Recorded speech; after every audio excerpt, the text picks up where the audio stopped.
There's just Tusk. Both are offlane. Okay.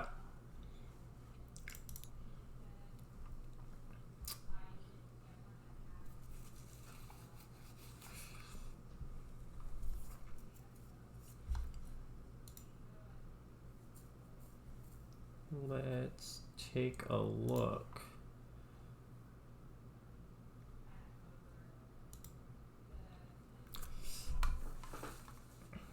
Like, I don't think that Tusk is a particularly good offlaner, but he's fun to play.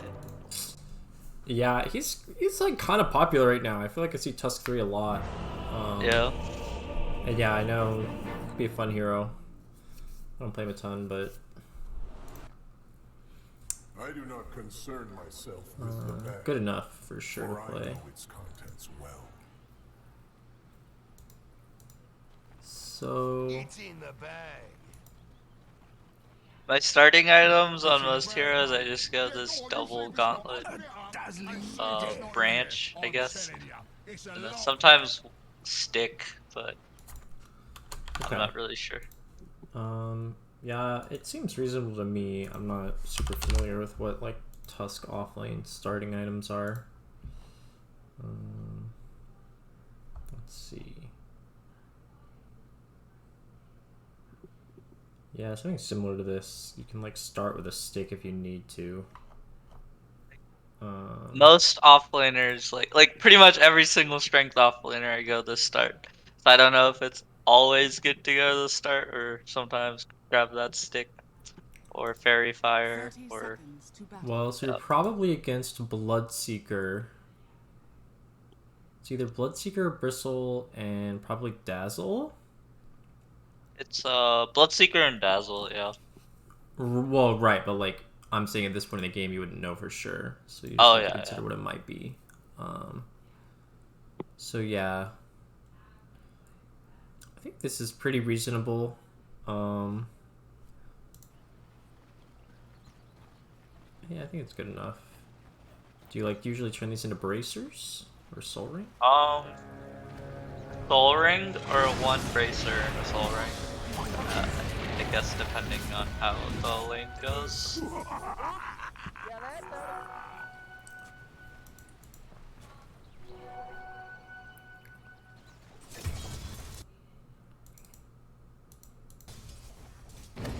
And here I suppose I should aggro the creeps if I don't do that. Or I do that. Yeah, that's fine. Nice. This is a really good situation, actually. It's like the perfect scenario. It's like the offlaner. So I would try defensive aggro here. What side defensive aggro? Oh, Yeah, like try and get your ranged creep to die. okay.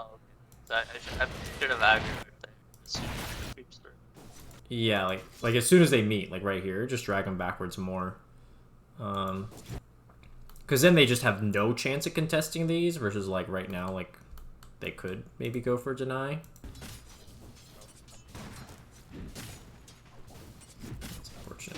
It's a bunch of Is your camera like following your hero? What's happening?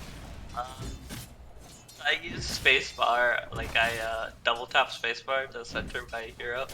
So it's not exactly following, but it's pretty close. Oh, I see. Okay, that's. So if I pan away, then I just double tap spacebar again. Huh. Okay, I've never seen that before. Otherwise, I lose track of my heroes. That's actually a decent idea. I have spacebar as a hotkey, but I get what you mean. You have no spacebars, you can do it really easily. So you guys are trying to be aggressive. Nice. That's pretty good. So you got the bracer. I think that's reasonable for this lane. I'd probably be looking to get a stick pretty early. Yeah, I probably should have gotten one, or maybe buy more regen too when I get the bracer. Like one problem I have is I tend to wait too long to get items. Like I try to load up as many things as possible on the courier, and then And Yeah, maybe it just depends on what you need and how, you know, how important it is to get it out. Like, you got the rest of the second bracer and a mango, which I guess is reasonable. I don't think I'd ever get 2 bracers, though. I mean, maybe you can? I just feel like you're gonna need a wand, and then, like, having 2 bracers and a wand is, plus the quelling blade is, like, kind of like running out of slots sometimes. But maybe it's okay. I don't know. We'll see how it works. Like I said, I don't really play Tusk off lane. I know, like, double bracer is, like, was kind of a thing. I don't know if it's quite as popular now. with the nerf. I know with the nerf, going double bracer is very good. But I mean, before the nerf. This is good creep aggro. Maybe you should have tanked that for the deny. No, I actually think that was good. You can't, like, let Dazzler get a bunch of hits on you. You would have taken, like, a bunch of damage if you had tried to turn around there, and it's just not worth it to take a bunch of damage. I see. You can think about it as, like, you force them to use, like, 2 spells, and I would just consider that good enough. Like, what you don't want to do is you don't want to tank, like, 300 damage for 1 deny. Like, it's just not worth, if you think about it that way. I see. And then the other thing, when you do creep aggro, like, even if you lose the range creep, like, you can't contest it because you pulled to your own range creep. That's okay too.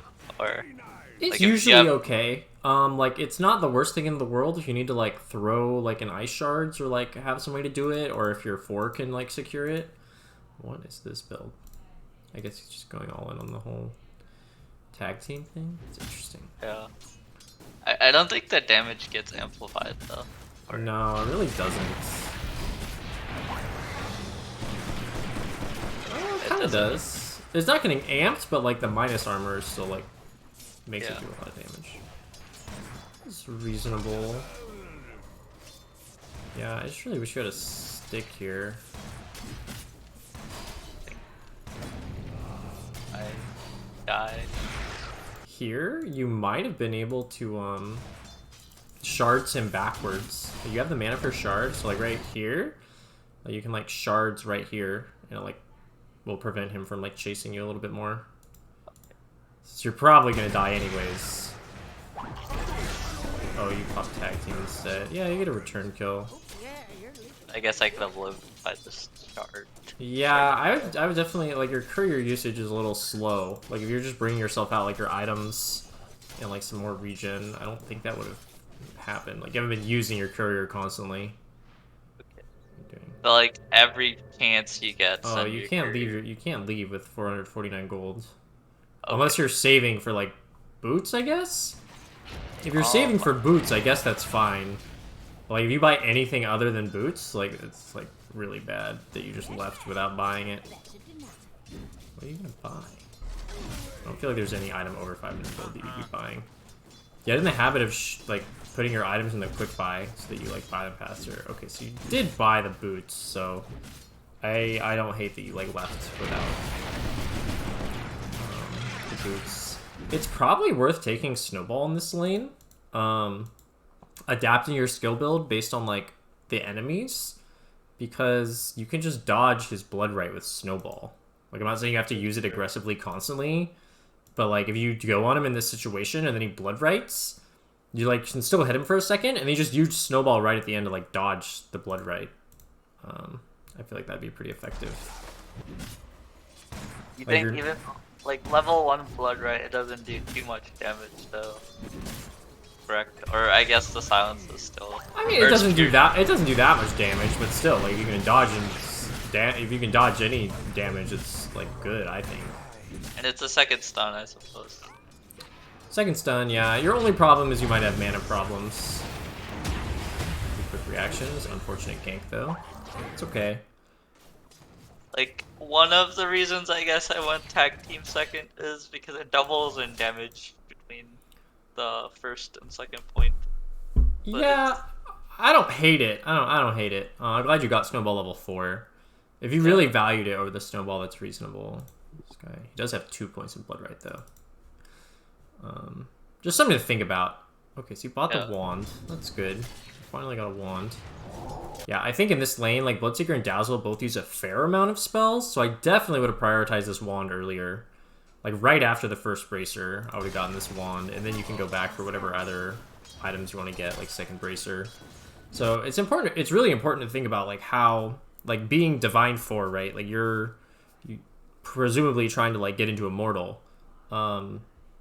You really have to start thinking about what is happening, like, in your lane, and, like, changing up your skill build if needed, like what order you get your items is really effective. Like, to play well in Immortal, you really just need to be adapting to, like, what's happening, like, dynamically, as opposed to just kind of autopiloting. Like, you just can't autopilot your way to, like, Immortal. So here I think it would have been fine to, like, pull the creep equilibrium back. Like, you guys are kind of at a disadvantage right now. He's 5, you're 4. And you guys have a lot of kill potential, so if your lane is, like, back here, or, like, further back, then that just sets up your guys' ability to, like, go for aggressive plays. Just so, like, right...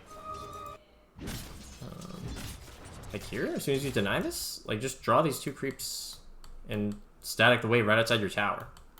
That I pull them towards them. Yeah, you pulled them towards and you just kept the lane equilibrium. What the heck just happened? What's happening? What did I just do? I, like, somehow skipped, like, way ahead. Oh, I must have just hit the 60-second button on accident.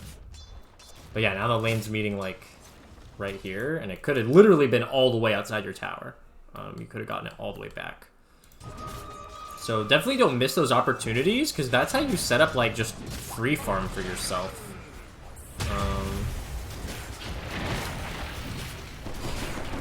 Okay, alright. I thought that was kind of a weird attempt, because, like, I wouldn't... Like, they already chased your snap away, and then there were, like, creeps to hit, but you did almost kill him, so maybe I just don't understand the limits of your hero. So I didn't think you would get away with that, or, like, that it would work that well, and it did, so... Yeah, it's just me. I'm very lucky. I probably should have died here. That was a nice play. Nice turn. Nice turn. That was good. It's utilizing your hero to the fullest potential. I like to see that. Okay, so you're going phase, your Jug TP bottom, so you're gonna TP top.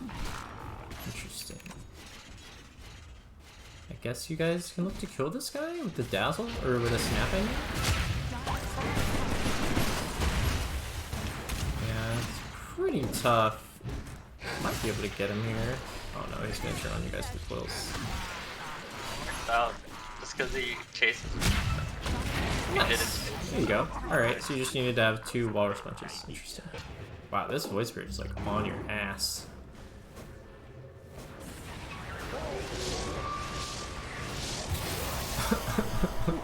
Okay, this is cool. This is cool. This all seems reasonable. Alright, so you are just gonna walk top and take the lane still.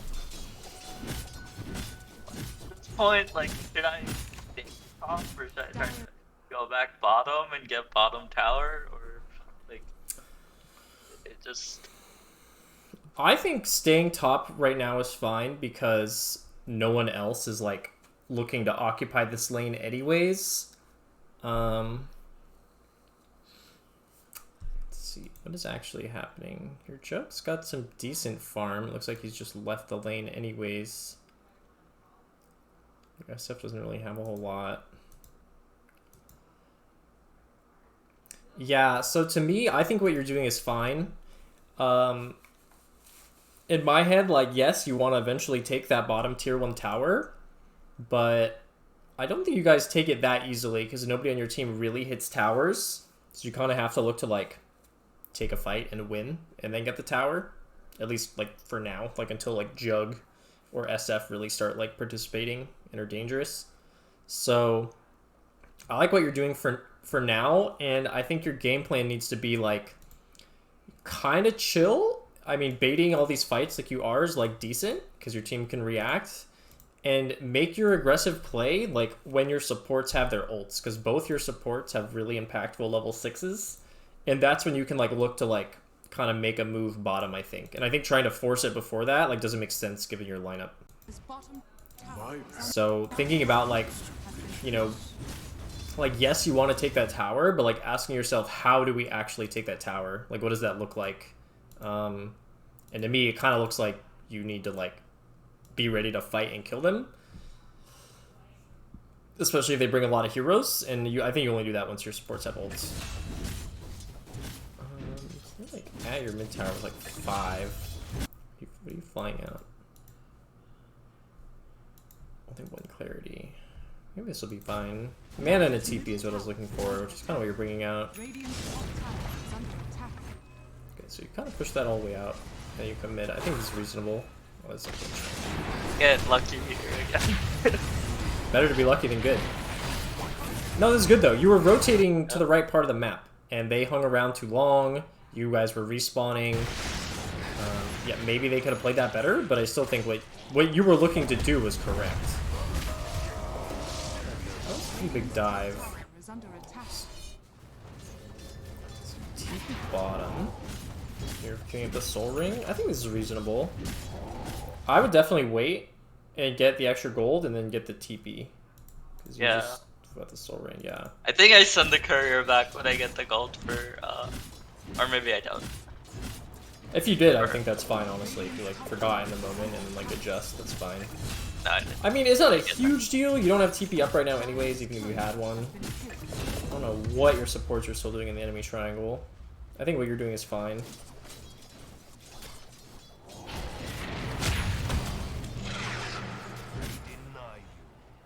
It's fine, you're kind of just chilling. This is where I would be, like, just chilling and, like, kind of trying to get my team to come down here, especially once... Maybe not... You know, you can't, like, force your Warlock to come down here when he doesn't have ults. I don't think that makes a lot of sense, like, if I'm a Warlock player. But, like, once your Snap has ult, like, you're just looking to make aggressive plays with your supports when they're, like, able to. And it's important to not try and force it if they're, like, not ready. So I think what you're doing is, like, kind of fine.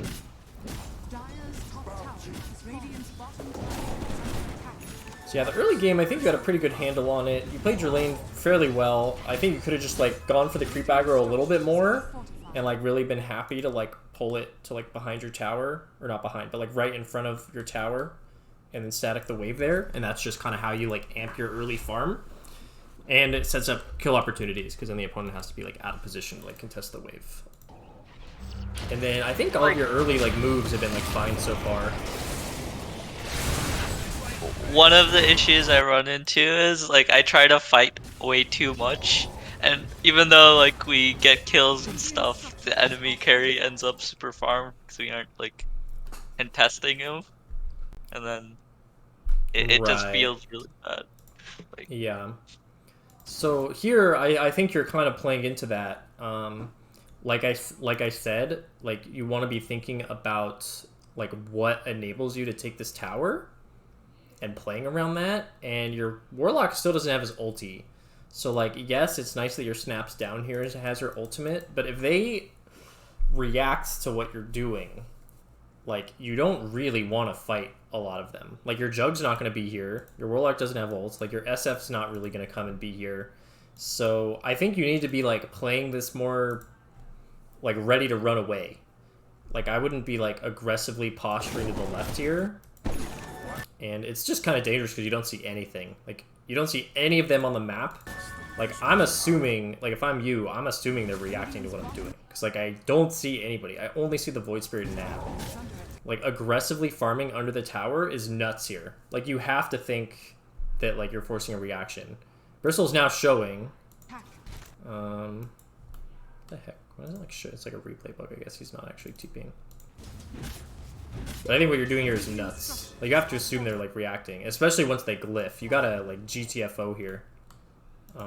Your Warlock is insane. Like, I don't know what he's doing. He's out of position. But you need to recognize this as, like, a dangerous situation in which you kind of force the reaction you were looking for. Like, their glyph. And, like, maybe some TPs. Like, you see their team, like, ready to defend. And to me, I just want to, like, get back now.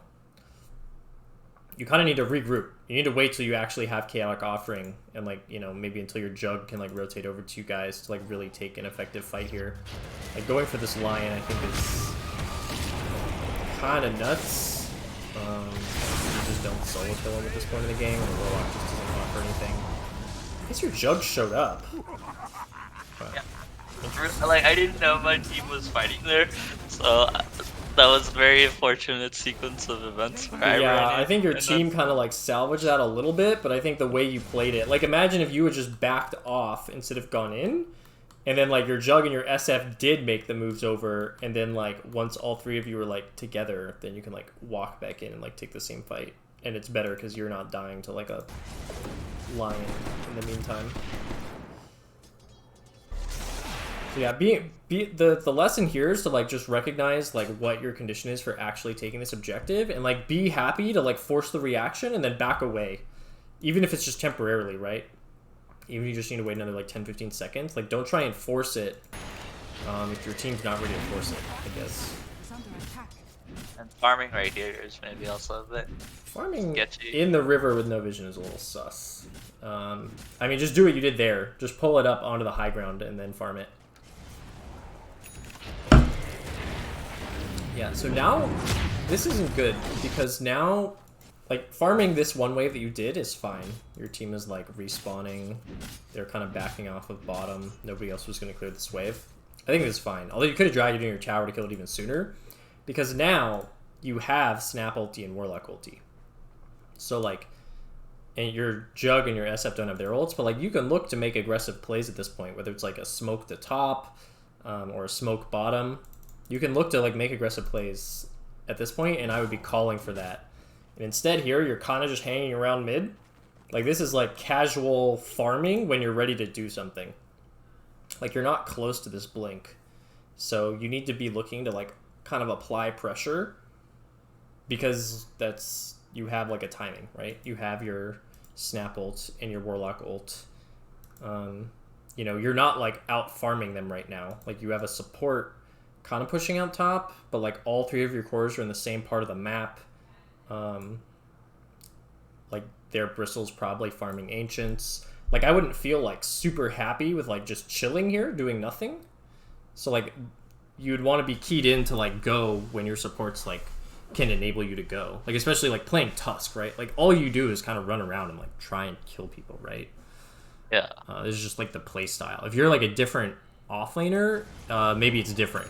But given the scenario, I mean, I guess they're just gonna walk into you. But like, this is not ideal, right? You want to be like setting up on them and like kind of instantly picking somebody off, or like doing like you plus Snapfire together, basically insta kills whoever you find. Like we aren't moving forward. We're just rolling into this. Part of this is your Snap's not here, right? Like you can't make rotation with your Snap's not here, but you can like be calling for like these plays. And if your Snap refuses to come, I guess that's what it is. But that's what you should be looking to do. Like you and this Snapfire needs to be following you around. Like he should realize that. And if he doesn't, that's life. But you can look to like call for these plays as well, and that will make your life a little bit easier. So you come bottom and nobody's here. I don't mind this. I would just be ready to like kind of react to like join your team. I wouldn't like preemptively want to TP to that fight. This is good. This is good. So you TP into this fight.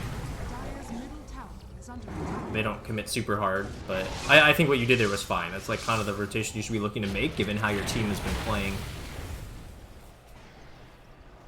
Maybe if I TP'd like a moment earlier, could have connected. No, I don't think so. I think your TP timing was fine. Like, I'm not saying you needed to be there 5 seconds sooner. Like, you were looking, like, you were paying attention, which is what I wanted to see. And then as soon as you thought you might be needed, like, you TP'd. Like, if you don't TP there and they are committing, then, like, it's really a grief. But I don't think you went, like, too late or anything. Okay, so you clear this fast. Clear this. So your ults, your supports don't have their ultimates anymore, so now you are kind of chilling again. Like, you're a hero with no cooldowns, but just the way this game has kind of worked, both your supports have, like, pretty high cooldowns. Granted, Snapfire, oh my god. This is such a bad skill build. Holy moly. I was gonna say, like, Snapfire can kind of be aggressive without her ultimate if she's got multiple points in these spells, but she does not, so... she's just going all in on... I guess going all in on the minus armor... I guess you could do this. I just don't think this is good. It's like going all in on the fact that, like, he's, like, combining with your, like, tag team. Q and Q, we have like insane burst damage. Yeah, I mean, it is what it is. Maybe it's not as bad as I think it is. I don't like it, but it's okay. I think what you're doing though is fine. You're not trying to force it while your support's ultimates are on cooldown. Okay, opportune moment for a gank, maybe? I like this, like connecting. And this is what I mean, like, if you... And this isn't 100% your fault, because like, as the 3, you don't really set up these plays. But if you kill this catapult, and then just smoke with your supports, and like, do this exact same move, and like, run bottom, I think it's like, these are like the opportunities that you should be looking to do. Like, clear the wave mid, and then immediately smoke, right? Like, you don't need to hang around mid like 2-3 waves in a row a lot of times. Like, clear it once, let the creep equilibrium meet here, and like, go do something else. Especially as like the type of hero you are. Just like make more of an effort to communicate to my teammates. Yeah, like just look to make like these like rotations. I mean, I guess so you do end up clearing this wave mostly. Okay, yeah, because this happens. And then yeah, you come bottom. I mean, I'd really be calling for my team to come with me. Like, I'd just be desperate to like make something happen just because you can, that you're strong enough. Like, if your snapper just follows you here, if you can get him to follow you, this lion just dies. I don't know why both of them feel the need to sit mid. It's just poor support play from your supports. But I just think this whole rotation could have happened even without the support. It could have happened like a wave earlier, like from mid, right? You didn't need to stay mid that extra wave. Does this end up working? It does. Nice. The Mjolnir build is so good against these like tanky heroes like Crystal. Or the Maelstrom. Yeah, Maelstrom is good enough. A lot of damage. Okay, so your supports finally connect to you. That's good. It's better late than never. I guess that is kind of the timing in Divine. Is like they do it eventually and it's just late. So like here, I guess like I should ask them to drop wards in the bottom jungle so we can stay here. I mean, they did. There are two wards here now. Or maybe like further. This ward was already here. I think this is fine. I don't think you need you shouldn't be like. I don't think you need to be like telling them like where to ward. Just. I think this is fine. You're looking to like make aggressive plays. It's a little ham. It's a little hard to get just because they have the grave. It works out anyways. Nice.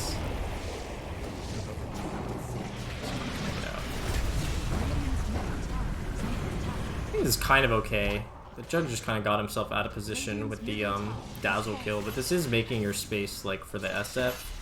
I mean, ideally your jug doesn't die there, but you can't control that. So got void remnant. you got what? A void Q. Yeah. This is fine, I think. I don't know what this guy's doing. Like, kind of lingering here and looking to push it out again is, like, correct.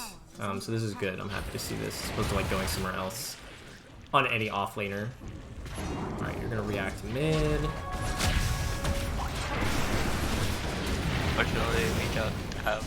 Yeah, this is a little tough just because we don't have your, support ultis. Like, it's just... Notice, like, just because of your heroes and the way this guy's skilled, without their ultimates, it's, like, really hard to, like... do enough damage to like kill people, but this is still good. They're bristleback overextended just like your joke kind of did, so that was a good rotation. Like, go looking to defend your mid tower there. Good. Nice. There, I might have been able to save myself if I I think you got a split second to get snowball off. That's unfortunate. That's okay. I don't think it was crazy to go for that. Let's just look at it one more time. Not like the actual play, but just because it's good to still be here.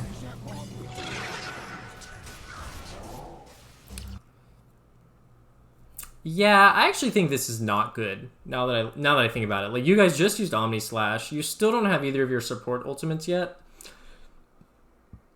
So I just look to spread out on the map. Like I'm seeing on the mini map, you're all like really clumped, like the cores, the 3 cores. Like you don't need to be like doing this with your SF, regardless of what's up this hill.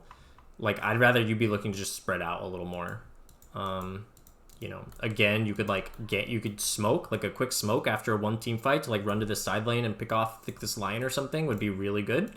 or just like running back to bottom and kind of like running it back down here, regaining control of this area, and like not looking to like fight, but just kind of do that while you're waiting for your ultimates and while you have like kind of map control. I think trying to force this here after you just took the fight and you have none of your team's ultimates still, I think it's just kind of you baiting your team into a bad play. And then wards there too, I suppose. Possibly. Just the odds of that play like working, I don't think are like very good. You can't do this. You can't TP top. You can never TP top unless you're like a Dawnbreaker. Unless you're a hero with a global repositioning ability, you can't TP top. You can walk top if you want to. I'd be perfectly happy if you were to walk top right now. I think it's reasonable to go top given where your other two heroes are on the map. And given where your supports are, like I think going top to connect with them and then possibly like smoking and running bottom with them or something is like very reasonable. And TPing top is just a major grief. Because like, what if you wanted to go on this guy right now? Like, this guy wasn't showing 2 seconds ago when you started your TP, and now he's showing now. Like, what if you wanted to go on this guy and now you just can't? This TP is just actually so bad. If you never do this TP ever again, you'll gain 300 MMR over the course of like 50 games. I think I watched that little short video that you had about the TP thing, and I tried not to do it, but maybe it was after. Because now your team's fighting mid and you just can't be there. This is why your TP was so bad. Like you should absolutely be at this mid fight. You've got both your support ultimates up. Bought a little more time, your Omni Slash is almost up, then you're just like way late to this. Yeah, this is just a direct result of you not having your TP.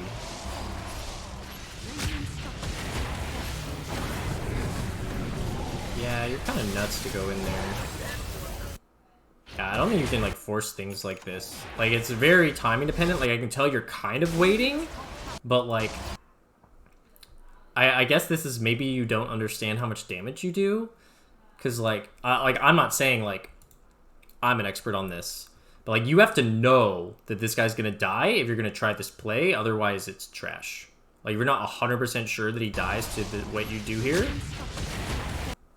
Aren't you supposed to use tag team before you wall respawn? I am supposed to use tag team, so it's just very bad on my end. I don't know.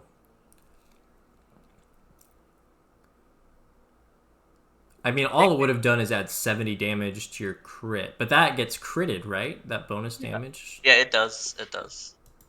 And I guess the Dazzle armor helps him too, a little bit.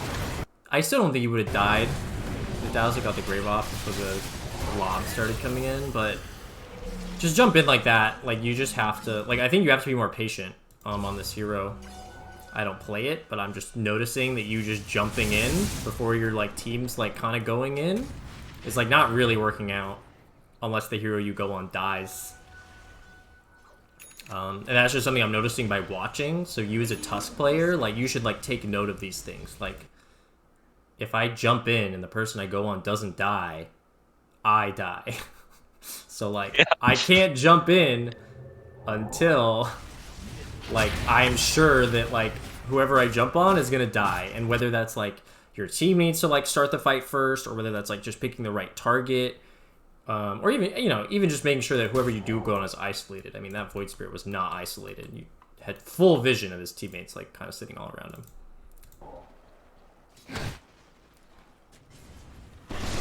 So you... Wait, did you TP? I believe I did TP again, so I probably shouldn't have TP'd here. I mean... TPing to your mid-tier 2, I think, is really bad. It's not quite as bad as it was before, because your team's not really set up to, like, do anything, but, like,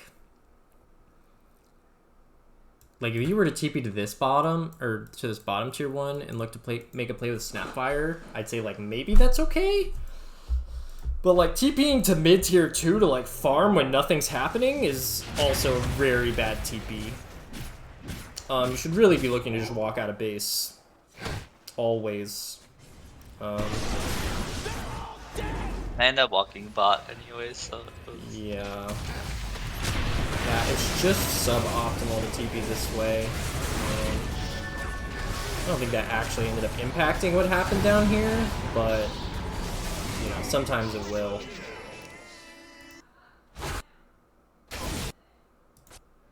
So you're walking bottom.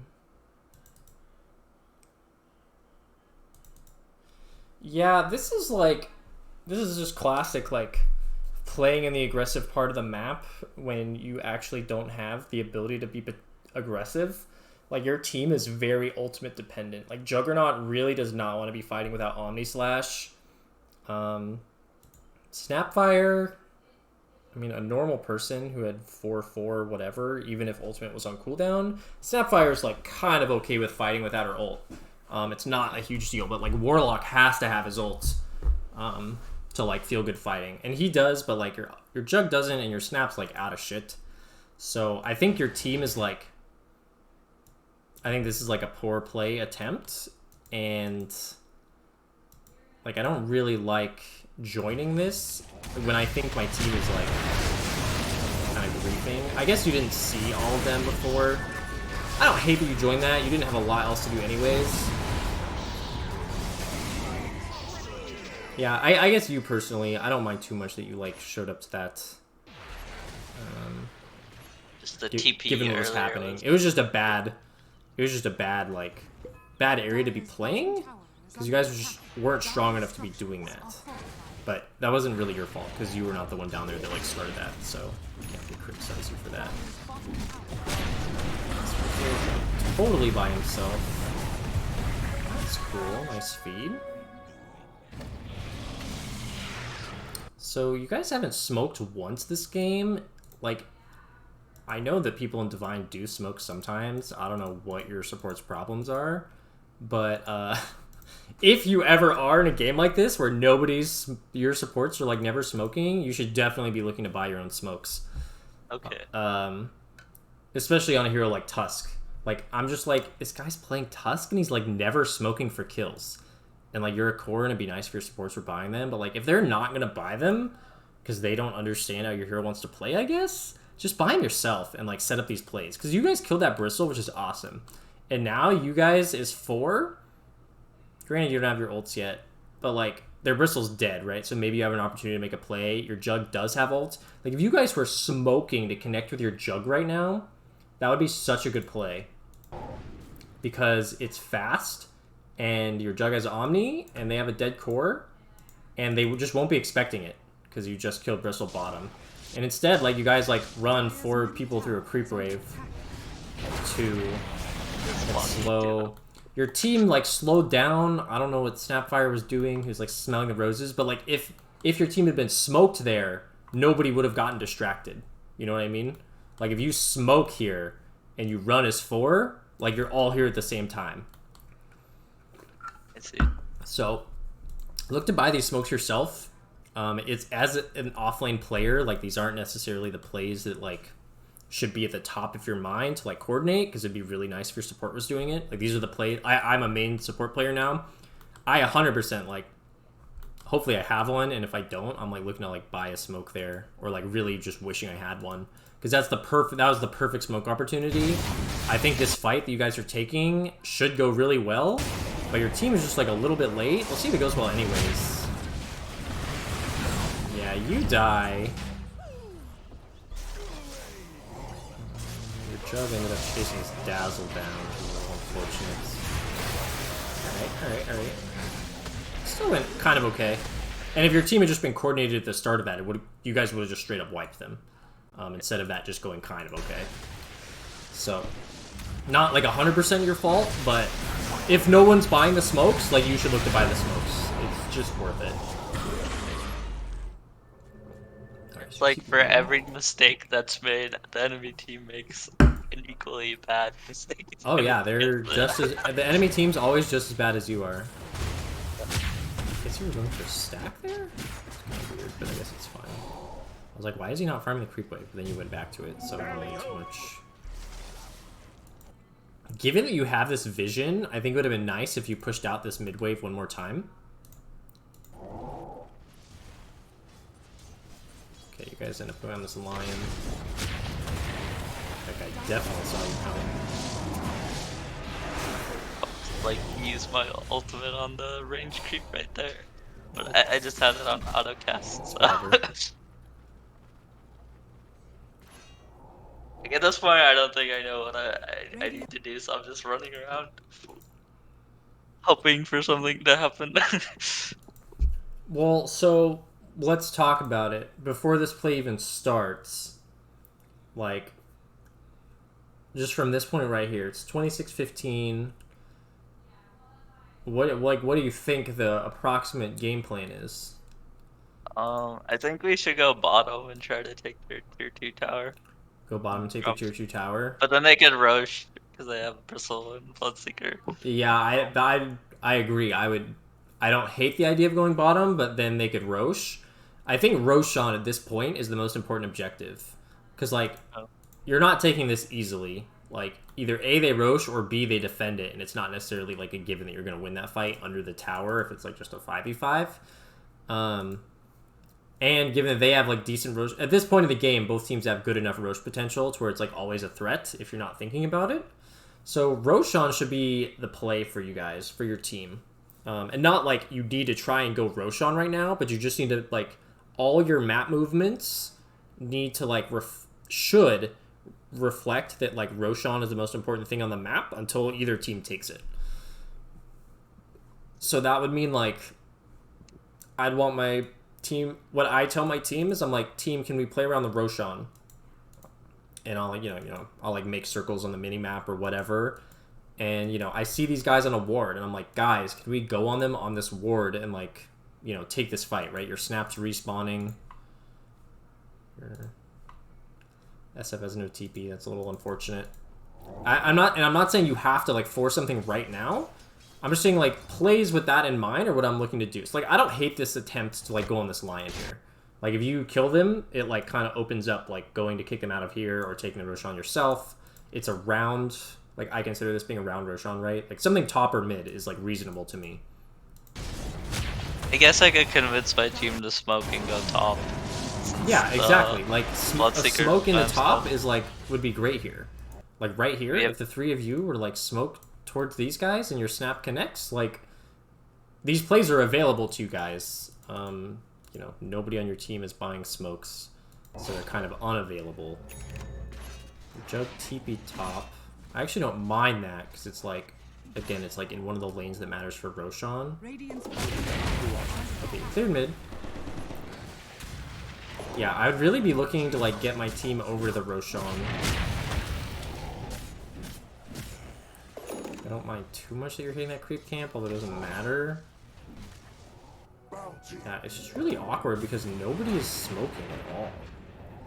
It's like, how do you play Dota and, like, make moves without using smokes?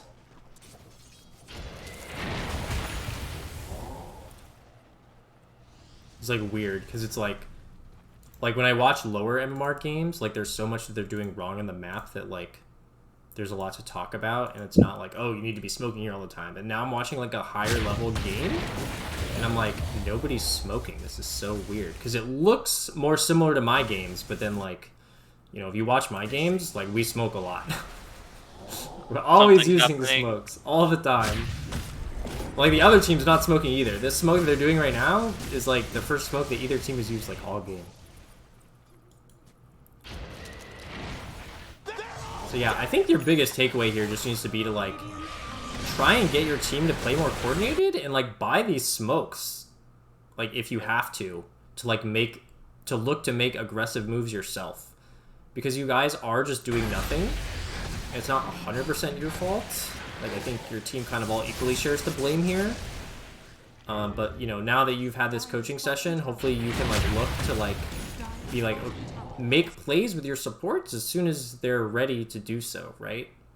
Like, because when I'm a support, my goal is to, like, make plays with my playmaking core, which is, like, a Tusk, when I'm ready and, like, when he's ready. Like, Tusk is always ready. So it's like, if you're a support and you have your important ultimate, like, I'm just following my Tusk around, like, saying, like, yeah, let's go, try and do something. So the fact that your supports aren't doing that means you kind of just need to try and encourage them to do it.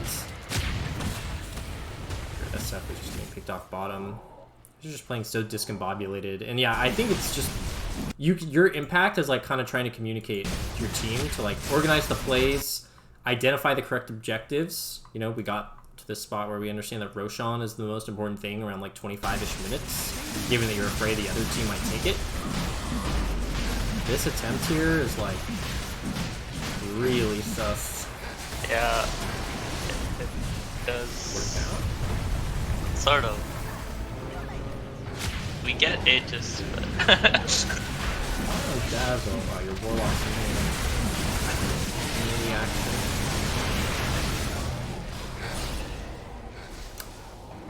I mean... Okay. It was weird. But we finally made the play for Roshan. So let's take a look at what happens like in the next couple of minutes, and then we'll go to the next replay. Just to like see what kind of moves you guys make now that you have the Roshan. Oh, guys. Sorry, what? Juggernaut dies with it immediately, and then that's about it. Oh, well, okay, well, we still look, I think the Lotus here is okay. I'm not really super sure what most people do. I think BKB probably would have been better for me to go. They have so many stuns and X's and other stuff, but... Yeah, I feel like you probably have two options. Like, option A would have been to get, like, Deso Shadowblade and, like, just play to one-shot, like, the Lion or the Dazzle. And option B is, like... I think this Lotus is actually kind of okay to, like, throw on, like, your Jug or your SF and kind of play behind them. And not... You know, you like, can still use your spells and stuff, but you're not, like, blowing up people. You're just, like... You know, you're just doing your spells normally. What the heck was this? So yeah, your Chuck feeds. It's unfortunate. I go in and get bashed first hit, but I probably should have gone in to begin with. Yeah, I don't think there's anything you can do here. I mean, if you want to run into Lotusin, maybe. But, like, I don't think you could, like, go in. Because if, like... Because my main idea is to be, like, I would think he's going to die here. Like, to me, I'm like, oh, this guy's probably going to die. So, like, I would do what I could to, like, try and save him without, like, jeopardizing myself. And, like, of course, sometimes, like, you can screw up even if you're trying to do that. But, like, blinking in here, I think, is kind of nuts. Regardless of the fact that it was into a silence. Even if it wasn't into a silence, like, I don't think you guys are, like, winning this fight. You don't have Omni Slash. You know, you got two heroes dead. You're kind of just blinking into, like, a... It was a 2v4, and you, like, blinked in to make it, like, a 3v4, but, like, it was at a disadvantage anyways. Yeah, that was kind of a huge throw from you guys' team. It didn't start with you, but I think the only thing you could have done was, like, not make it worse. So you made it worse. Yeah, let's look at a second game. Yeah. And see how that goes. Yeah. The rest of the game is just a throw from the other team that salvages the game. It do be like that.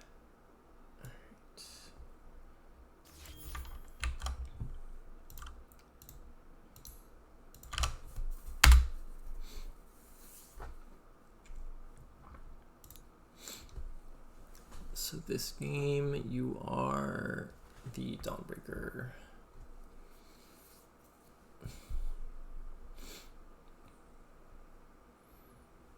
Oh, I gotta rank 2,000 on your team. Guys like 600 MMR above you guys, or 800. Maybe. What are you, like, just over 5k? Like 5,200 MMR? 5,300. Yeah. I guess immortal. Prepare for battle. 5,600. Look how they flee. Yeah, if you're in NA, Immortal's like 5,650.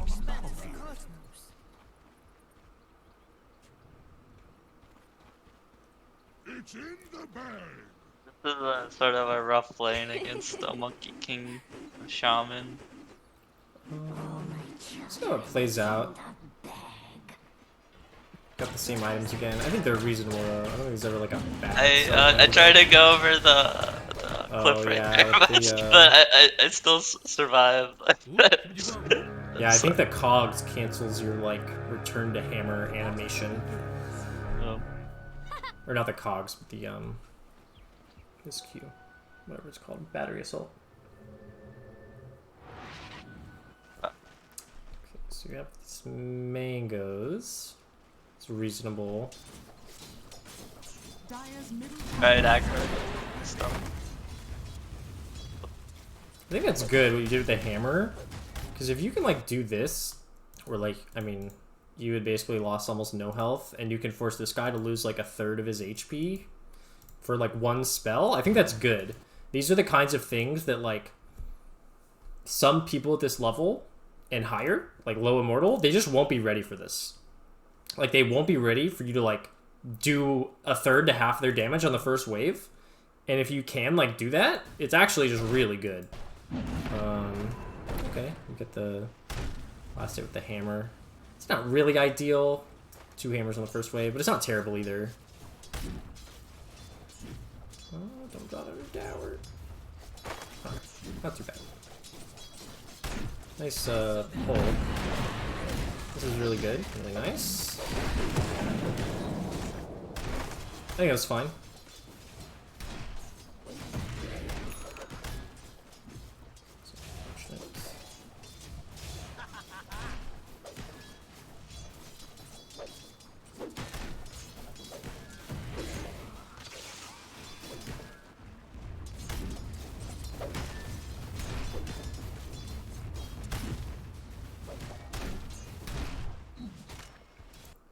Mucking in general is the hero that I struggle against as an offlaner.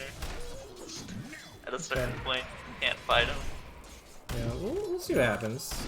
So you get first item Soul Ring.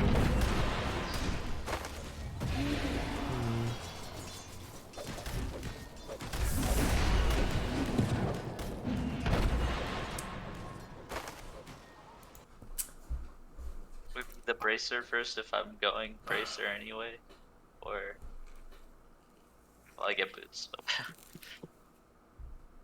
Yeah, I think your options would be to like get, like if you want to get like Bracer Wand and like get stats to like fight him, like if that's gonna be your game plan, or yeah, like boots, because like it was going okay early, but like having this Soul Ring in a lane where there's like a lot of trading doesn't really make sense, because like you can't afford to be using like losing 170 HP every 30 seconds. Like you don't have sustain for this, and they're going to be trying to damage you more.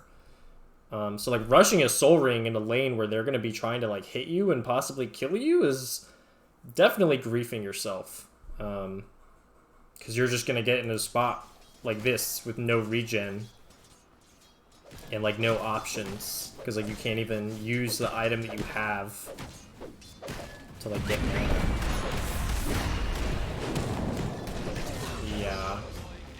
Yeah, I mean if you have like Wand Bracer and like if you know, you've flung yourself 2 mangoes already, like I don't want you to like overbuy regen. Like maybe you don't like casually hammer quite as much, like Celestial Hammer, but you know, I think that goes like a little bit differently.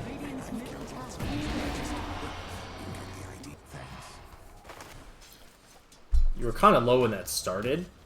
That's, I kind of saw that, but so yeah, at this point the lane is like really hard because you don't have boots, so you have to attack. What you're doing is like right, but you have to attack the creeps to make them keep following you. So like here, you have to attack them like right now, because if you don't attack them while something else is attacking them at the end of their like aggro period, they'll go on whatever's attacking them. So if you're not, they'll go on whatever's closest to them that is attacking them.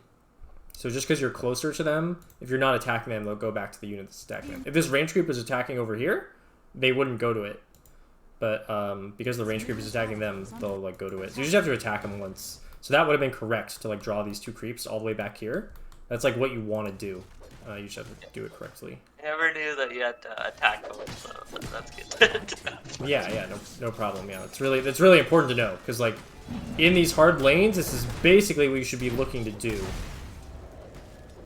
Okay, so you do get the boots next, and you go for a pull. This is really nice.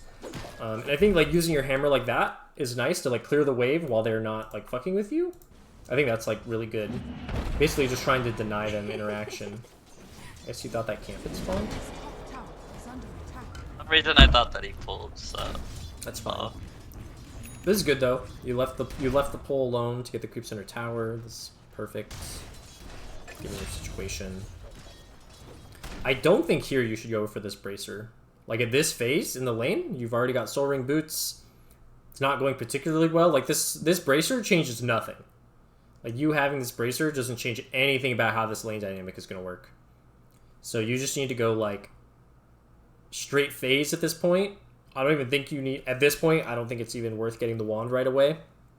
I think just going straight phase, maybe even like phase windlace, just to give yourself like that ability to run around and do shit and not get like caught super easily is like kind of what you should be looking to go for. So here, did you see the monkey jumping in trees? Just take a second to like understand what you like know or don't know. So you don't see the monkey, and you're 4 and they're 5 are mid. So like it's either you here alone, or monkey's here somewhere. And if he is here, you don't want to fight him, right? yeah. So like you just gotta clear this. I mean, best case you have a catapult. So like best case scenario, monkey's gone. You could like shove this into his tower and like get catapult damage. Which, when you're behind, is, like, really great. Like, if you can pull that off while you're behind, it's awesome. So, like, just Soul Ring W here. And then if this monkey goes on you, you know, you can run away. He can't, like, run you down and kill you alone. You're, like, tanky as fuck. So I think, like, slow playing this wave is, like, really dumb. And then this guy jumps on you. And now these creeps are dead. Even here, I would, like, throw my hammer. Not go to it, but I would throw my hammer, like, right now. Just so that this creep wave dies. Okay. Yeah, because now you're just completely conceding this whole wave. So you throw it here, which is good. And then I die. Oh. Yeah, Wing into him was not the play. So he can kill you if you fuck up, which is what you did here. Yeah, that was really bad. But yeah, that's the whole dynamic here is like when you're in a bad lane, and this honestly applies to both carry and off lane. I've been coaching a lot of carry players recently, and I tell them the same thing. Like, if you're in a lane that's not going well, and you have an opportunity to kill a creep wave, you gotta kill that shit as fast as possible before the guy who's making your life hard, like, shows up. Like, you have to take these opportunities to, like, kill these waves, and then just get the fuck out. You should never be slow playing creep waves when you're, like, really far behind. Ever. So just look to, like, clear those creep waves and then, like, you know, go pull again, or just chill under your tower and wait for the next wave to come if you have nothing better to do that's not, like, safe. So you TP top? Got top because I was the only one who can clear those spiders. Or my carry asked me to go top, so I went top.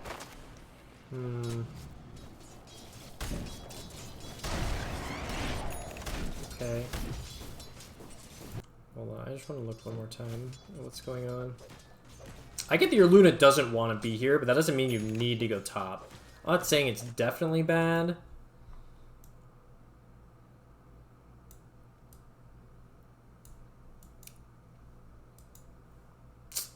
I guess this isn't terrible, given what you said. Like, your carry asked you to come here. Like, love this, because, like, I think you can kind of beat bottom and, like, hammer the wave and get farm, and... I mean, your hero can kind of do this in any lane right now. She's just bust it. She can just, like, go to any lane and hammer it and clear it without, like, being in danger. You're kind of close to your 6, which is why I don't hate you, like, come up top. Here again? Like, just 6 creeps here? just Soul Ring hammer this, or just hammer it. You're full mana and you're already missing HP. I would just hammer this and clear it. There's no reason to like sit around and like slow play these waves. The strength of Dawnbreaker right now. Have you watched BSJ's like Dawnbreaker guy that he just released? Yeah. You just push out the waves. Yeah, you just push out the wave and that just gives you time to like go do other shit or like be ready for like other shit. I just wanted to save it for when the spiders like showed up. Yeah. That was my thought process there. I mean, okay. I would still rather, like, if you see 6 creeps, like, I want you to be looking to, like, hammer that shit. Okay. Like, normally I would do that, but just, I guess, like, sure. Yeah.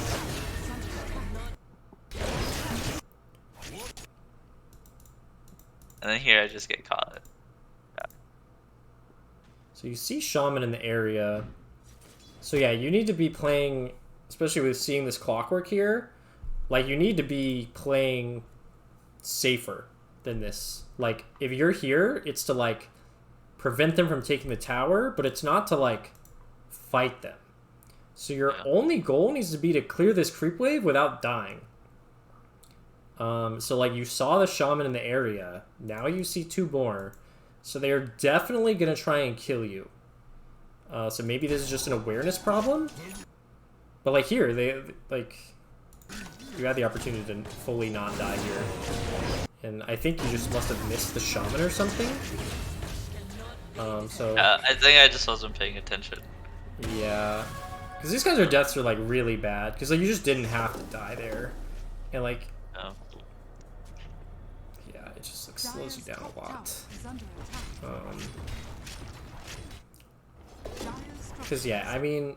If you were any other hero other than Dawnbreaker with a global repositioning ultimate, you would not TP hero, you cancel the TP anyways.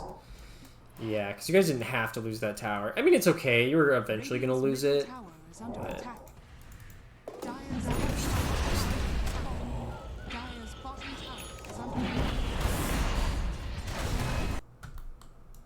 your Enigma's level 5. You're looking to play top. You have a tiny mid. What's this guy going? He's got no items yet. I think you guys Echo Saber.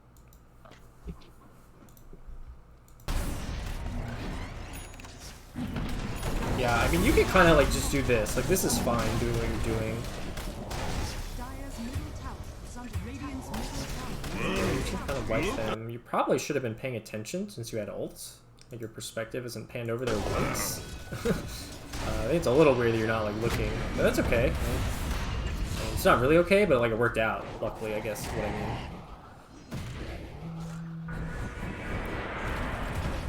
Oh, wow, that was lucky.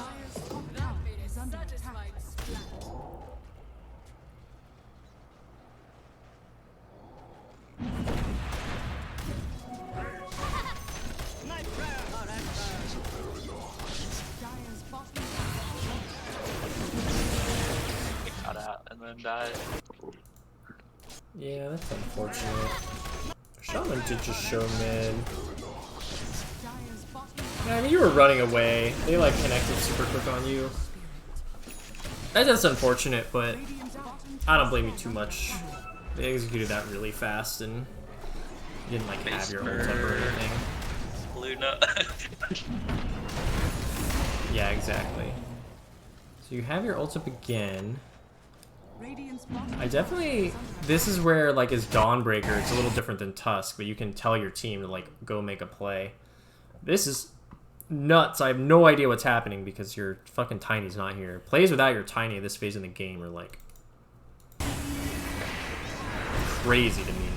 This literally just feeds.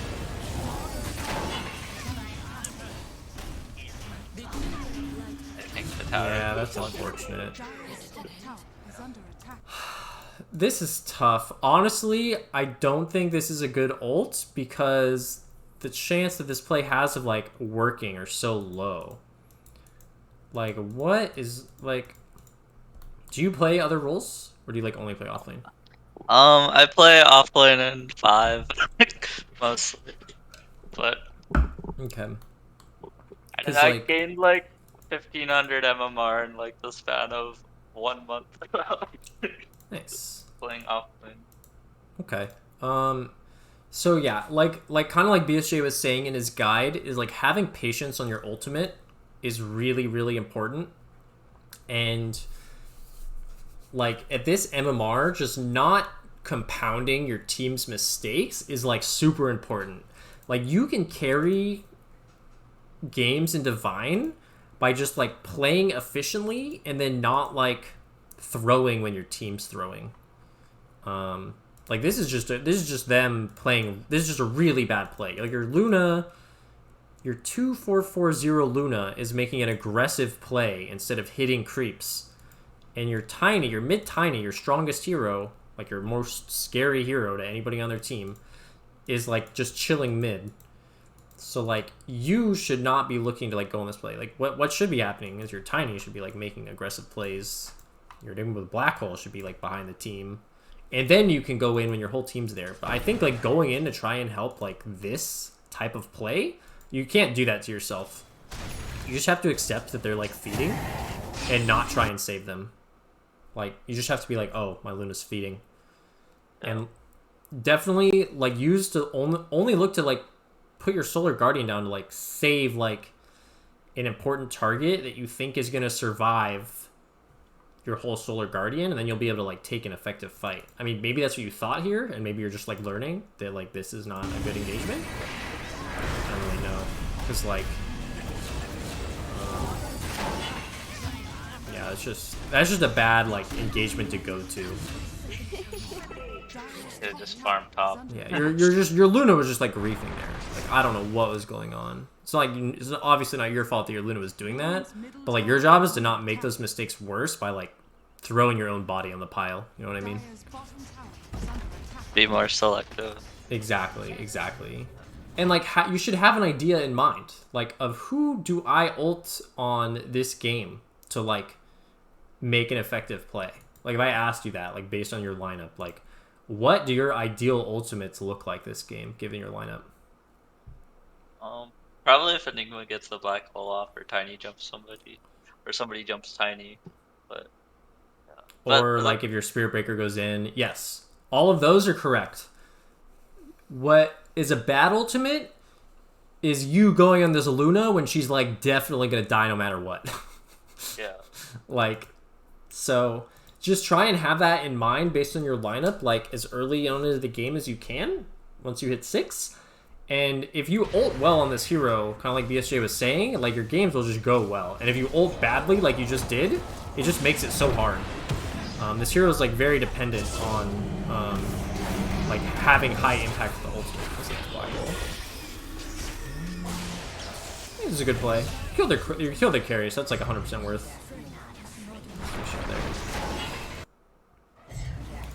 And then you're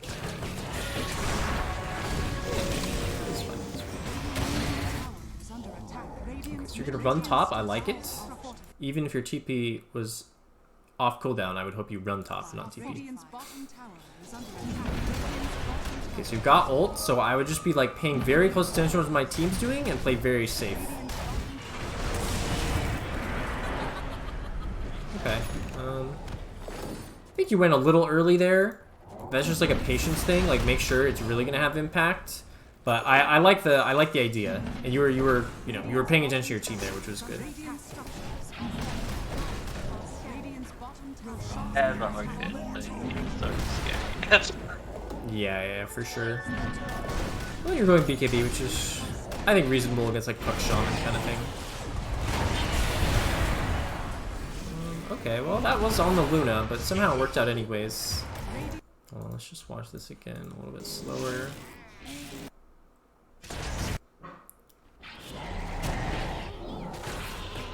So yeah, you're waiting here, which is good.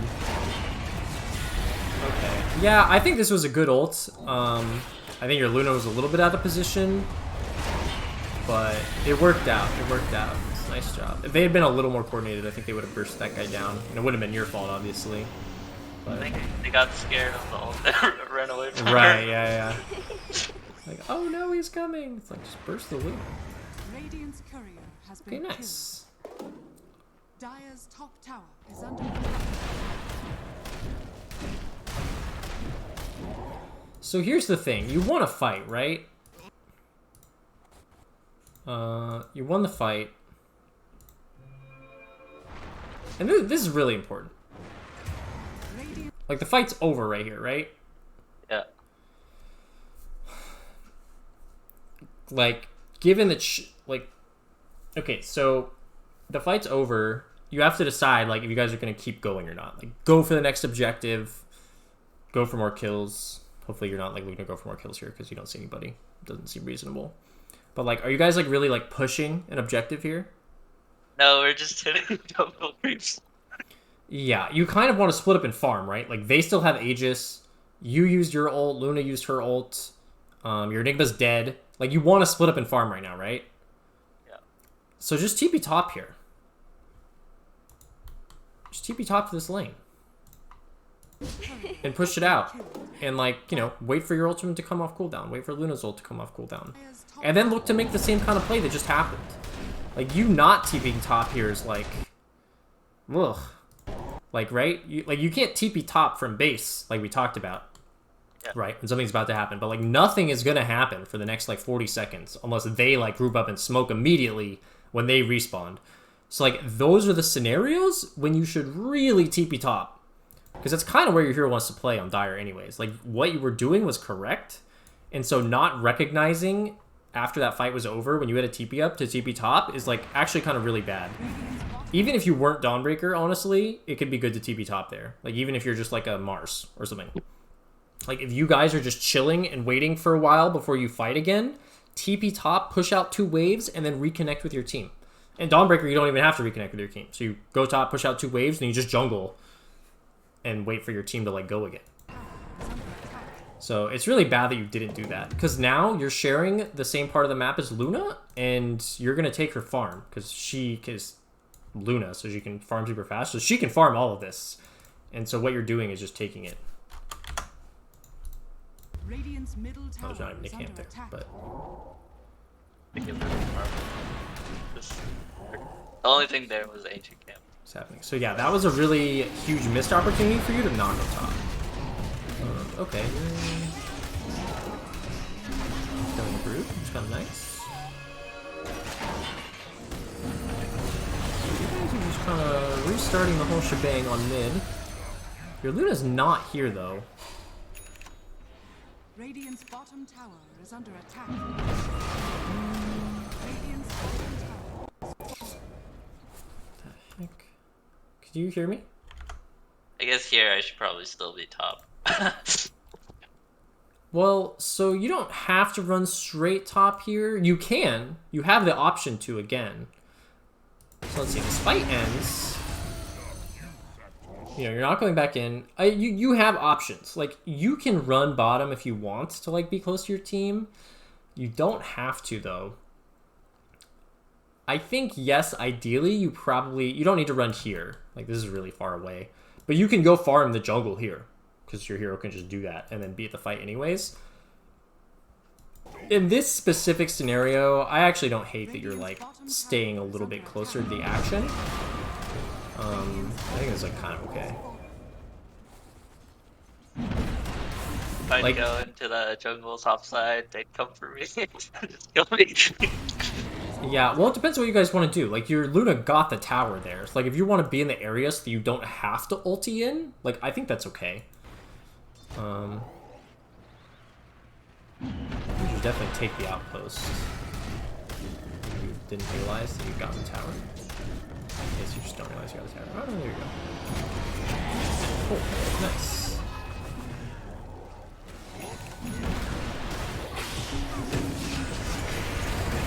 Oh, that's unfortunate. Dire's middle tower is under attack. Yes. Okay, now run away.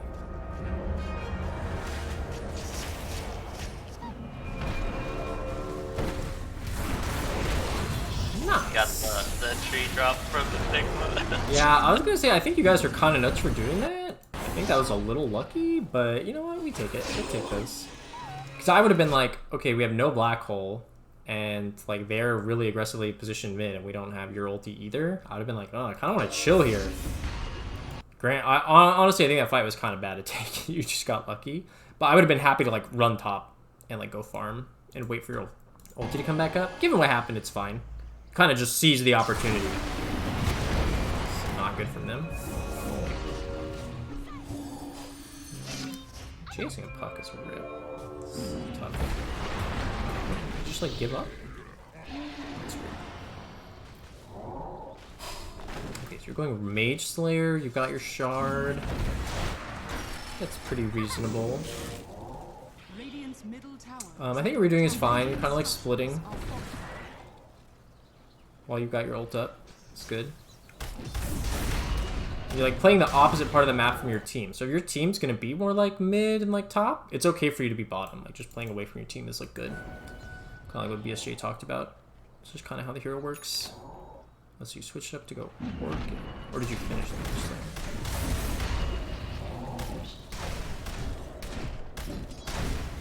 I think what you're doing here is fine.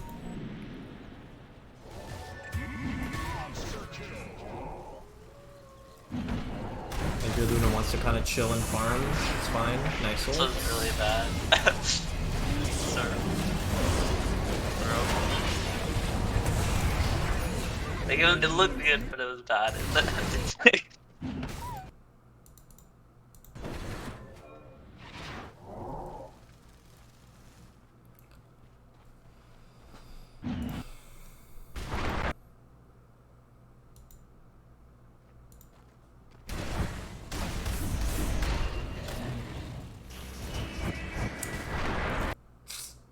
Yeah. It's just kind of unfortunate, I think. Your Tiny got himself in a really bad situation. I don't blame you for, like, kind of trying to help him there. I don't hate that ultimate. That's tough. Because that's, like, the kind of ulti you want to do. Your Tiny was just, like, a little bit too far away from the rest of your team to, like, make it work. Oh, man, you went to your hand. That was a bit of a misplay. I'm not gonna flame you too hard for this, but technically, like, it's better to just not die here than like trade your life for a kill. Because like if one hero's alive, that you can like deep-push waves or whatever. But if no hero's alive, then you can't deep-push waves. It's not a huge deal. It's kind of a nitpick. Radiant's middle tower is under attack.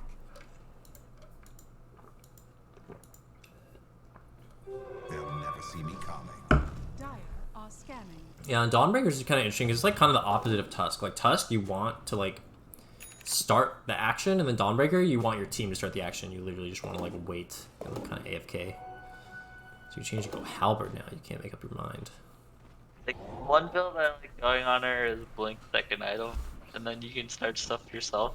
But Yeah, that's like kind of okay. I've seen people go like Blink Deso. If you want to go that build, I think that's kind of reasonable. Or like Orchid Blink, that works sometimes if you get on top of them. I feel like that would not be a good build. Maybe this is a nice ult. It's like also the kind of ult last time. It's like just stuck in the shard or in the wards. That's unfortunate.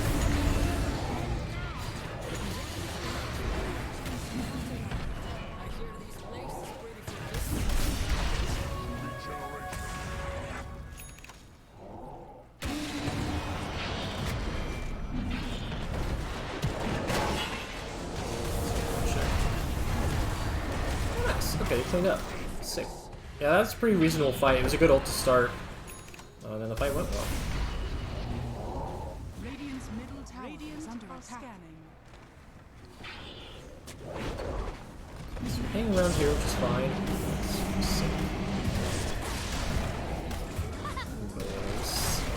You guys like throw here or what? Does this game go on for like 20 minutes? I think we do throw.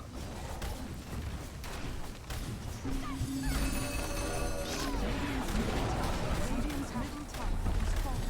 Radiant's middle tower is falling. So I think Roche is probably up soon. So you guys should really be backing towards the Roche pit when you play for Roche. Oh, you're pinging it. Nice. Radiant's top tower That's is good. under attack. You got the right plan in mind for your team. I'm pinging it, but we didn't exactly go there. So I think that you shouldn't be looking to like farm the triangle here. What you should be looking to do is get top pushed in. Like, you want to cut mid, and you want top to be pushed in. Like, you don't have to take this tier 2. It would be nice to take this tier 1, because this is, like, kind of easily accessible for them for Roshan. So what you should be looking to do here is to, like, go push this in and take this tower with your team.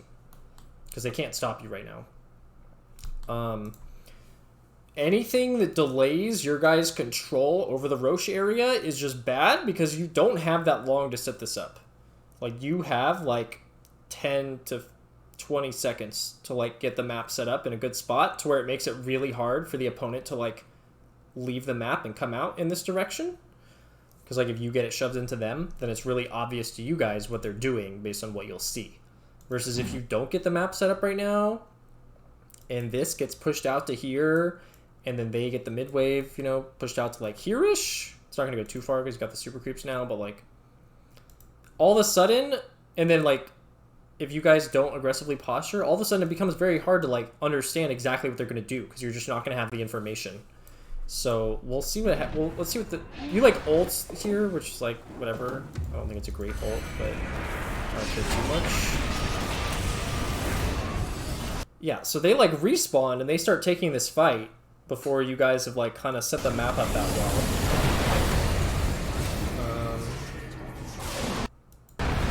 I guess it works out for you guys. I feel like I was kind of lucky more than anything. But okay, it worked.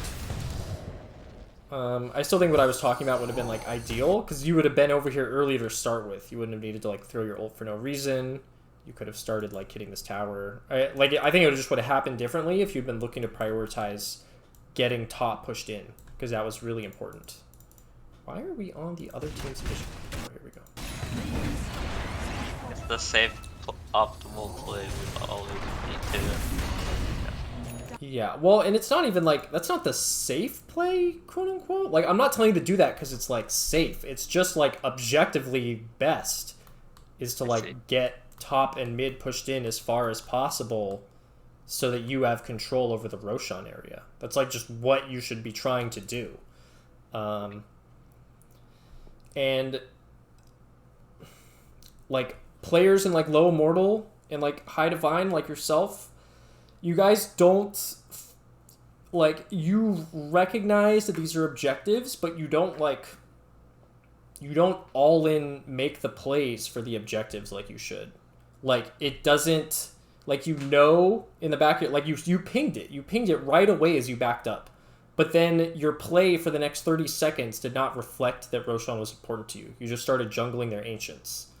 So like, if you think Roshan is the most important thing for your team, or you guys want to set up for Roshan, like, you need to set up for Roshan, which means getting the two lanes, top and mid, pushed in as far as possible. And if you're Radiant, it's the same thing, right? If you're Radiant, you want to set up for Roshan, you need top and mid pushed in as far as possible to give you the information on where the enemy heroes are. So don't like waste these. You had that opportunity, and you just kind of wasted it, and then, you know, that whole fight ended up happening. We still don't. Well, we don't have Luna to do Roche, but I guess. Yeah. Well, so here's the thing: is you guys took that fight, and now it's like, for whatever reason, now you guys like aren't playing for the Roshan. Like, I think walking away from this glyph tower is good. Like, let them glyph and like walk away. That's fine. That's like enough of a reaction.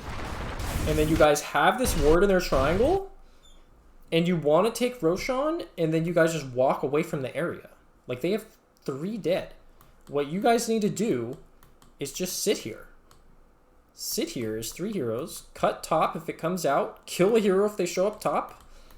If a hero, like, I mean, mid's pushing itself. If for some reason a hero goes all the way to here to push out mid, like, try and kill them. And then in the meantime, just scout Roshan every couple seconds and see if it's up. Like, just wait here for Roshan. Like, you're just not... It's not just you, like, your whole team's doing this, but, like, you guys have... This is the perfect setup to control Roshan. You have the high ground ward. You're posted in the triangle already. Like, mid is pushed in all the way. All you have to do is cut... Well, nobody cut this wave. I mean, you want to be cutting top. Somebody could go up here, or you could just cut the next wave that's about to spawn. You don't cut it, like, here. It's pretty dangerous. But, like, here. You just kill the wave when it's here. And then you just wait for Roshan to respawn. And meanwhile, as your team's respawning, they, like, join you. Because if you guys are posted up as 5 heroes in their triangle with this ward here, they can't do shit. Like, it just makes the game so easy. And instead, your tiny TP's bottom, you and Enigma walk away. I mean, granted, if your tiny TP's bottom, you're no longer strong enough to occupy this. So, like, I think it's fine that you're leaving given that he TP'd bottom. But just, like, your team is not oriented anymore. You've just given up all the control you had of, like, the Roshan area. And now they're getting to push out top for free. Now they have mid pushed out. Now they have control of their own triangle back. Like, why did you let this happen? You know? It's not just your fault, but, like, if you understand that that's what your team wanted and that you were in the perfect spot, you wouldn't have let your team... Like, you can communicate to your team, like, guys, wait here, ping Roshan, you know, draw lines on the mini-map for your teammates to join you, cut top and mid, and, like, you just sit here. And if you watch, like, high-level games, like, that's literally what happens.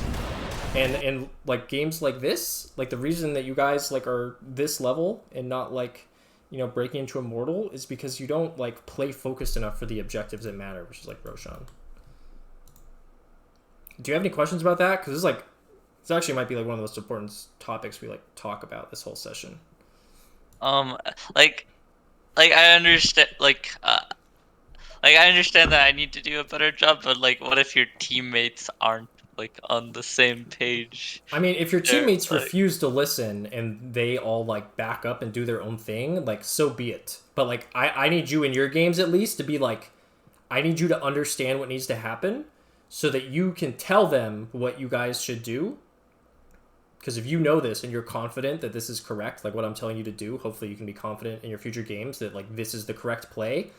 If you tell your team to do it every time, and, like, in these games right now, like, they're not listening to you, or, like, nobody's doing it, or you're only doing it, like, a small percentage of the time. But if you know the right play, and you play accordingly, and try and get your team to play accordingly, it's going to boost your win rate, because some games, not every game your team will listen, but some games your team will listen, and then you'll be doing the correct thing, whereas before you wouldn't have.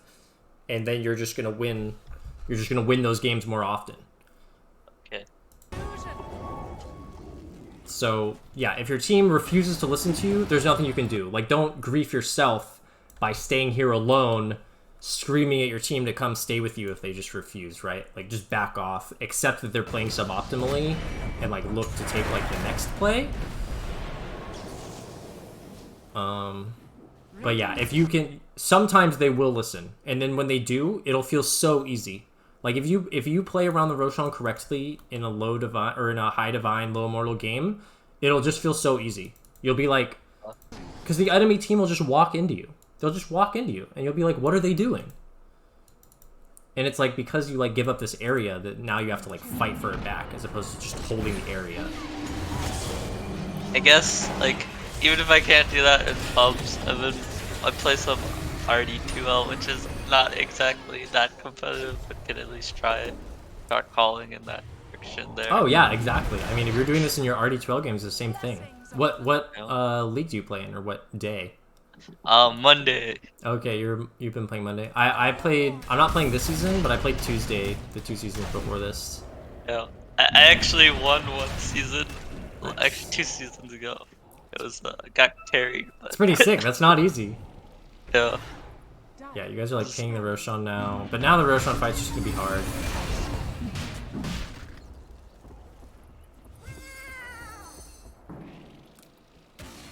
But I guess applying what you've talked about, the game should have ended, like, maybe by now, rather than lasting another 20 minutes. Yeah, because what you guys should have done is you should have controlled this, taken the Rosh when it was up with your whole team, and then walked down a lane and ended the game. Like, that's literally all that needed to be done. And if you do it correctly, the enemy had literally no counterplay.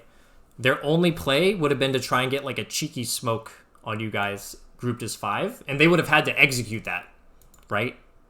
And they... Yeah. What are the odds they execute that correctly? Like, it's very low. bad because Luna was hitting Roche. We all went in. Yeah, that's a little bit of a rip. I think we can stop watching now. Let me just talk about your items real quick. So you went Heaven's Halberd. Just for the monkey, I guess. I don't hate that. He's like kind of the biggest problem. And then you went Bloodthorn. What was your idea behind the Bloodthorn?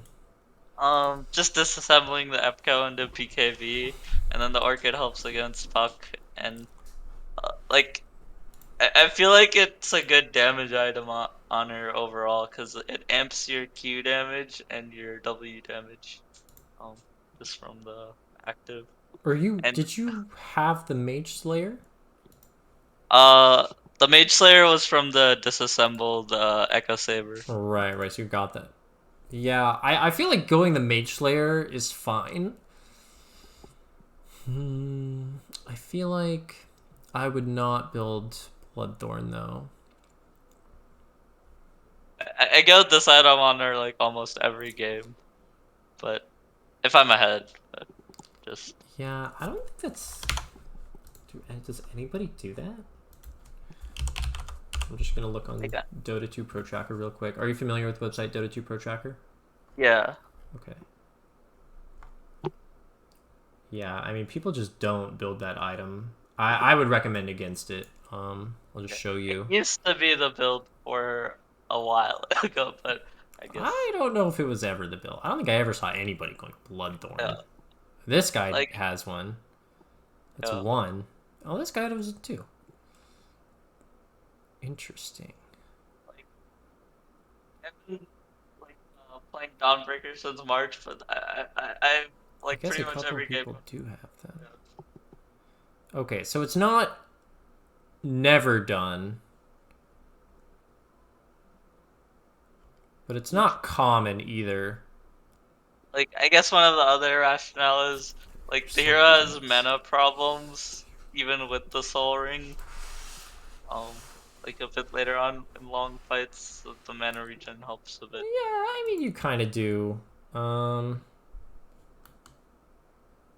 I still don't think I would go it though. I think I would go just like AC. Yeah, the tiny went the AC, I believe. So Does he have one? Okay. yeah, Then so I mean maybe like Basher. I don't know if Basher is it. It could have been a good Ags game. Like you've been getting some decent ultimates. So like amping the heal could be good. I don't know. I guess I'm not like flaming it. I just wouldn't have done it, but it is a thing some people do. And you are against like a Puck. It's probably pretty good against these three heroes. I guess I don't hate it. And then the halberd partially too, because the Sanj heal hamp is huge when you get like the Q swipes. For sure. Yeah. No, I think that's pretty reasonable. I like Halberd. Yeah. Okay. I think we should cut it here. Did you have any other like questions or anything? No. So I guess like the main things to keep track of are the TPs, and then I guess TPs for sure. aggroing the creeps. You hit the creeps to continue the aggro, and then like the thing that I did with throwing the hammer in early, it can be okay, I guess. Especially with Dawnbreaker while she's strong. Just yeah, all the heroes like busted. yeah. Yeah, definitely. I recorded this, so you know you can watch it back, and I recommend you do. But yeah, playing the posturing for Roshan really important, and then also like just having the smokes. I mean, I feel like your supports must buy smokes most games. I think that was just a weird game where your supports weren't buying games, them. like maybe it's like a core player playing support or something. Right, like right, yeah. But like just in that first game, like really looking to like make plays around the timings of your supports, and like make aggressive plays in like the right part of the map with your supports is like kind of what you should be looking to do. Smoke if you need to, and that will like make your plans clear. Like, are we waiting to do something? Like cooldown, like item, whatever. do we have it? Like, go. Like, don't just keep doing nothing. You know, like, identify the correct objective, whether it's playing at the bottom tower, whether it's playing at the tier 2, whether it's playing at Roshan, and then make a play in that general area, you know? You don't need to beeline straight for that objective. You just make a play in the general area, right? If you want to take the bottom tier 2, just look for a fight down here, you know? You know, if it happens to be over here, that's, like, okay. If it, you know, it's, like, over here, that's fine. If you're making a play for Roshan, like I said, like, making a play, like, on mid here is, like, okay. Or, like, smoking to top, that's okay.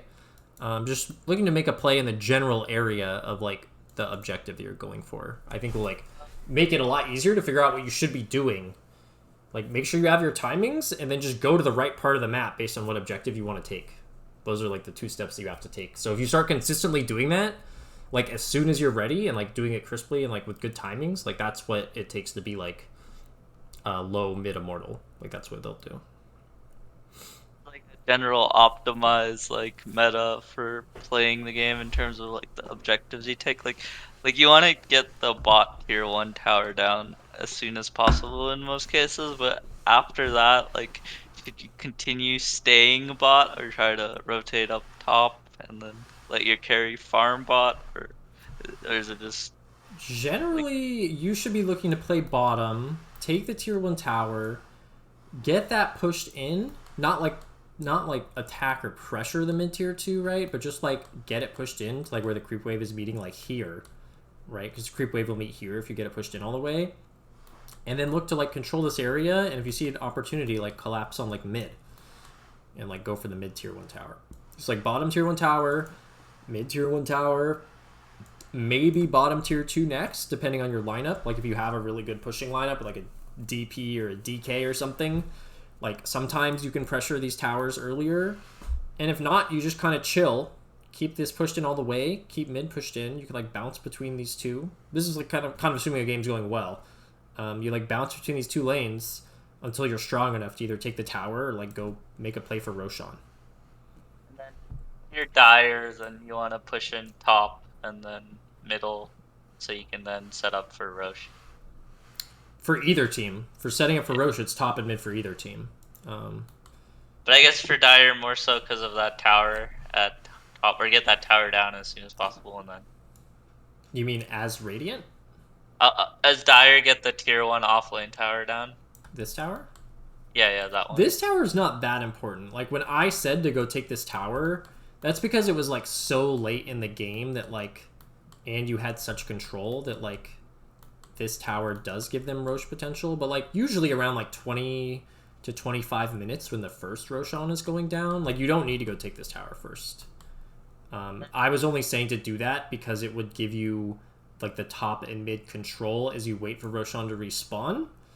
But like this tower in and of itself is not like particularly important. The only time this tower should die is when it's like free. Like you should never make like a concerted effort for this if you think it's going to be like difficult. So like if you guys had just run from taking the mid rack straight to this tower, it would have been free. You know, they would not have stopped you. They could not have stopped you. They still had like 2 heroes dead. Or like in some games, you're like stomping the map. You've taken the bottom tier 1, you've taken the mid tier 1, and like your tier 1 top is still up, and you like get a kill up here, and then you guys can like take this tower because like you're stomping and like it's like free, right? They can't defend it. So in those games, you can take it early. But it's like I said, it should never be something that you're like make a concerted effort for that you think the enemy is going to like contest you in any way. Like you should only take that tower if it's going to be like a free tower. Okay. Yeah, that helps a lot. So I guess the other thing in general, you shouldn't fight in the enemy triangle early on, at least. Like try avoiding fighting there, because then everyone will TP in on you. And Exactly. Like you should be happy because like if you're doing well, right, even if you've lost this tower, like you generally have access to like these jungle camps, like these 4 jungle camps here, your whole triangle, and then like these 3 jungle camps, and possibly even like these 2 as well. If you're doing well. That means the enemy has like 1 jungle camp, their triangle, and then like 2 jungle camps. And then they're like more restricted on what lanes they can farm as well. So like in those scenarios, you're already controlling and farming or have the ability to farm more of the map than they are. So like there's no reason in those scenarios to like force your way into their triangle to like try and fight them more, because that's where they're all going to be anyways. Your team's not as likely to be grouped up, and it's really easy for their team to react because they're already like closed into this smaller area. And like you can just increase your lead by farming more of the map without taking a risk of like taking this like fight that could like easily go poorly. But then, like, as a pause 4 player in a good position, or just as a support player in general, you drop wards to like just hold the people in that little like triangle. Well, yeah, that area that they can't leave and farm. Exactly. If you BSJ just released, I actually just watched it today. It's a support session with like a 6.2k MMR like pause 5 player, and they actually talk about this. I'm kind of repeating a little bit of what he was saying, but you should go watch that game, or watch that. It was in the first game with the Warlock. He was covering the Warlock replay. But it was like a live coaching session like this. So it's like an hour and like 20 minutes or something, or an hour and a half. But you should go watch that because it's exactly what you're talking about. What I said is exactly what he described to the person. And then there's like a line that they're not allowed to cross. And if they cross it, you just kill them. And like, yeah, you kind of play along the outskirts of this line. It's kind of like this, right? And if they like cross the line, then you kill them. And like, yeah, you have good vision down, right? Wherever that needs to be to like enable your team to like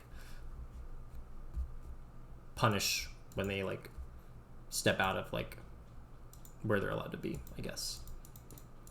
Yeah, that definitely helps. I'll have to check the video out. Yeah, it was pretty good. I'm looking to like, there's not like a lot of resources now and like for like super high MMR support stuff, but that's why I was really interested in that video actually, because like I said, I am maining support right now, and there's not a lot of resources for like, you know, how to play support at like a 7k level, right, or get to an 8k level in support. There's not a lot of content like that, but it was a good session. It's like 6k immortal support. Got it. All right, dude, I'm gonna let you go, but thanks for signing up. Yeah, thank you. It was very useful. I learned a lot. Yeah. Awesome, dude. Have a good one. Yeah, you too.